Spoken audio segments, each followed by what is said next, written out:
Greetings to all you stock explorers tuning in. Welcome back to the deep dive. Today, we're taking a more measured look, a really focused analysis of a pretty big move in the space sector. That's right. We're going deep on Rocket Lab's acquisition of Geost, looking at, the strategy, the operations, what it all means. Exactly. It's a $275 million deal, quite significant. There's cash involved, stock, even a potential earnout.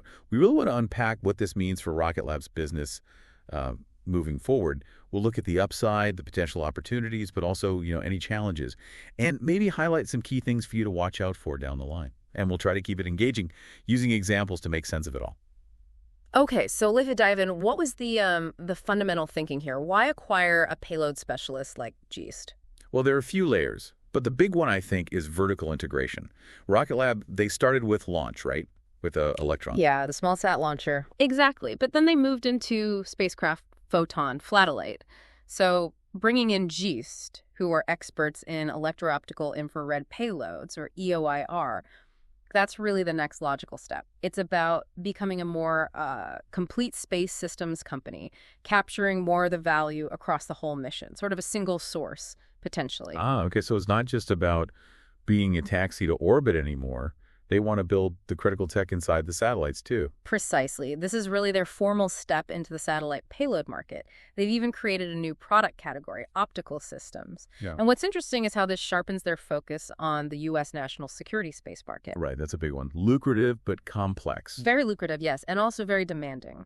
But for you listeners thinking about Rocket Lab's financials, this move into defense payloads, well, it could point towards stronger revenue, maybe better profitability long term. Okay, national security.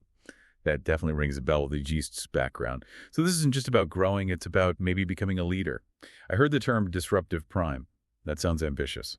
It really is. Think about the traditional defense primes, these massive companies managing huge projects, lots of subcontractors. Yeah, the big names. Rocket Lab's aiming to challenge that model, especially, I think, for these large constellations in low Earth orbit, LEO. By having launch, the satellite bus, and now the payload expertise all in-house, they think they can offer something faster, more agile, maybe even more cost-effective, that vertical integration play. Interesting. And Geost's track record here is key. They have over 2 decades of what's called flight heritage. Basically, their stuff has flown successfully on critical national security missions for a long time. That's a huge asset. Okay, so let's get specific.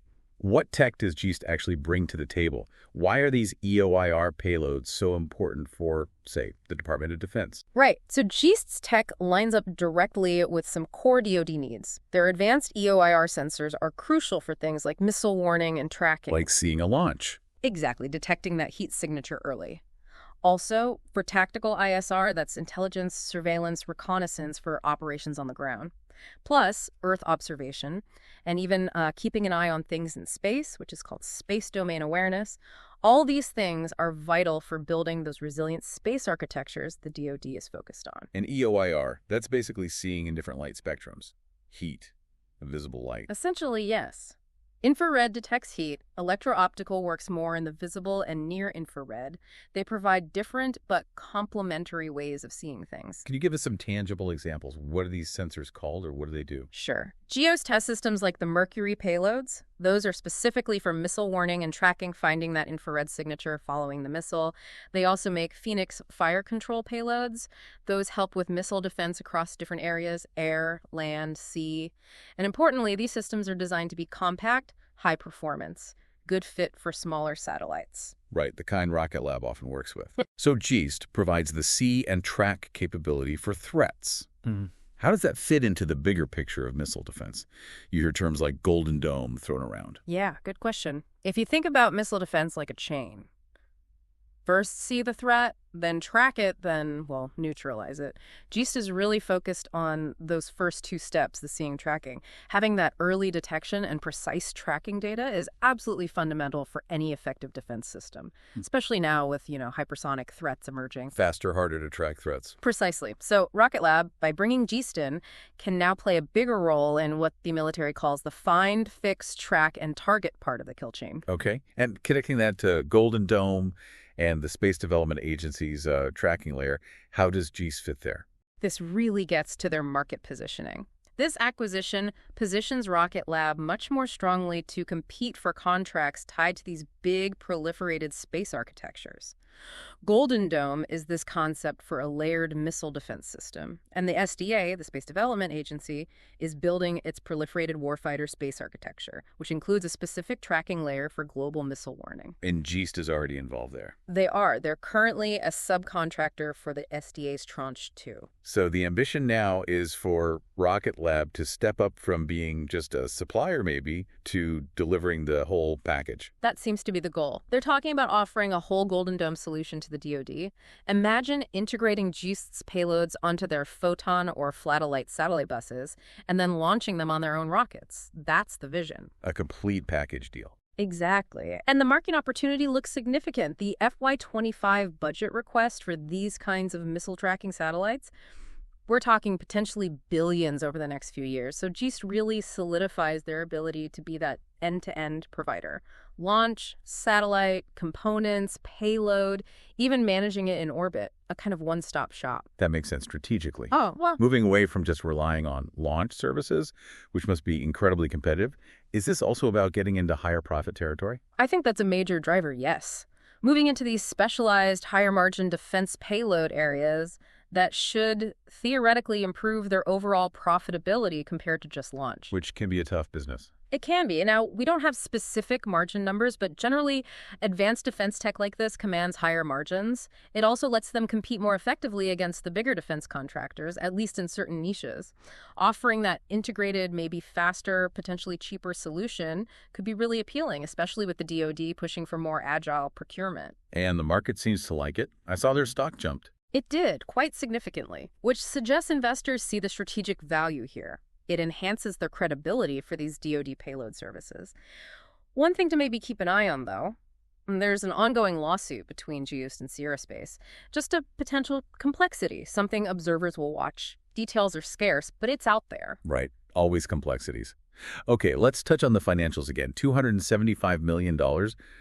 How's that structured, and what's the immediate impact? So the breakdown is $125 million in cash and $150 million in Rocket Lab stock, plus that potential $50 million earnout if Geost hits certain revenue targets.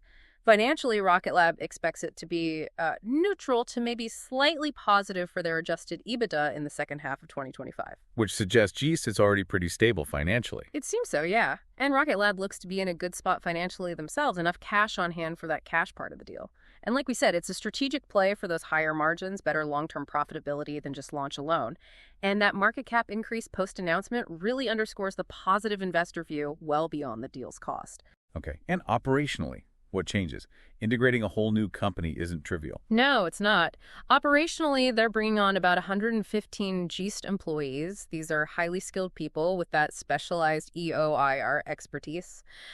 So Rocket Lab's workforce grows. They also get Geost facilities, places in Tucson, Arizona, and Northern Virginia. That includes things like clean rooms, labs, intellectual property. Assets they need. Absolutely. The deal's expected to close in the second half of 2025, assuming all the usual regulatory approvals go through. Rocket Lab's leadership has talked about using their own experience in scaling up manufacturing to, boost Geost's operations, find those synergies. Makes sense. So looking ahead now, if you're following Rocket Lab, what are the key milestones, the things to watch to see if this acquisition pays off as hoped? Okay, several big ones. First, Neutron development. That's their bigger reusable rocket. Hugely important strategically. The big one, yeah. Targeted for late 2025. That's the target for the first launch, yeah. Second half of 2025, it's already got some key contracts lined up. Any significant delays there, that would be impactful, though some reports suggest maybe mid-2026 or later is more realistic. We'll see. Okay, Neutron. What else? Second, the Geost integration itself. Is it smooth? Do the teams mesh well? Do the technologies integrate effectively? That's crucial. Third, watch the Space Development Agency contract awards. Does Rocket Lab start winning bigger deals within that SDA architecture now that they have Geost fully in-house? That's a key test. Proof is in the contracts. Exactly. Fourth, relatedly, any news on the Golden Dome initiative? If Rocket Lab secures a significant role there, that would be major validation. Fifth, the financials. Keep an eye on revenue growth as profit margins improving and their path to positive free cash flow they're aiming for around 2026 for that, and then actual GAAP profitability maybe around 2027. How does Geost contribute? And finally, I'd watch their HASTE program, the hypersonic test launches. Progress there with the DoD, Air Force, UK MOD. That shows continued traction in the defense space. Lots to track there. So just to wrap up our discussion, this Geost deal feels like a pretty significant pivot, or at least evolution, for Rocket Lab. Key takeaways. I'd say the main implications look positive on paper. It definitely boosts their capabilities, gets them into potentially higher margin markets, and makes them a stronger contender for those big defense contracts. But there are risks. Integration always has challenges. The neutron timeline is absolutely critical. And the defense market is, well, it's competitive. Indeed. A lot hinges on execution, as always. It really makes you think, doesn't it? How does this move position Rocket Lab in that whole evolving picture of space-based national security? And will their integrated approach truly disrupt the way things have traditionally been done by the big defense primes? Something to ponder. Well, that brings us to the end of this deep dive. Thanks for joining us. We hope you found this analysis valuable. Please remember to subscribe, give us a like if you enjoyed it, and hit that notification bell so you don't miss our future explorations into the space industry and other fascinating stocks. Until next time.